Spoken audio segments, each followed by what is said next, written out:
mirësia, se Allahu është i mirë, Allahu nuk e ka përjashtu prej mirësisë së tij asnjë krijesë. Ba mirësia Allahu t'i përfshin gjitha krijesat.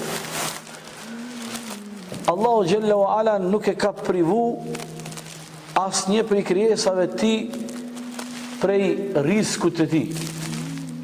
Kur kuj Allahu Gjelle wa Ala nuk e ka ndërprej riskut.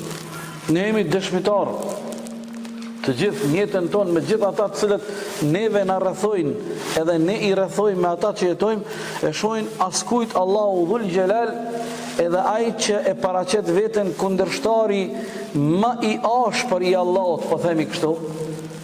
Allahu nuk ja ka ndalë as atij riskun. Madje a keni pa në shiqimin ton.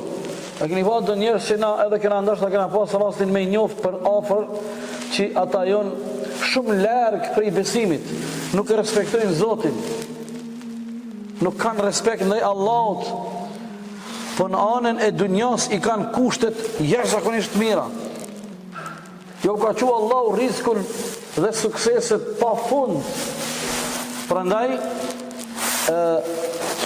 prej emrave të bukur të Allahut është edhe ky emër i fuqishëm El-Barru. Allahu është i mirë me robrit e tij. Rrjedhimisht bamirësia e tij është e vazhdueshme.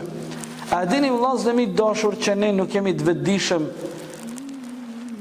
përballë kësaj mirësie të madhe të Allahut. Pasha Allahun. Po flas për mua personalisht, po pe marr guximin edhe juve për jushti. Nuk jemi të vetëdijshëm, ne nuk jemi të vetëdijshëm sa e madhe, sa e vazhdueshme pa ndërprej është mirësia Allahut Gjelle Gjelaluhu për gjithë ne. Sa dhurata Allahu na bën në vazhdimsi. Madje për shumë prej këtyre mirësive dhe dhuratave, nderimeve që na i bën Allahu, ne as nuk e kemi fare iden. Fare se kemi iden që Allahu të bën dhurat pas dhurate, mirësi pas mirësie. Shumë fishta janë këto.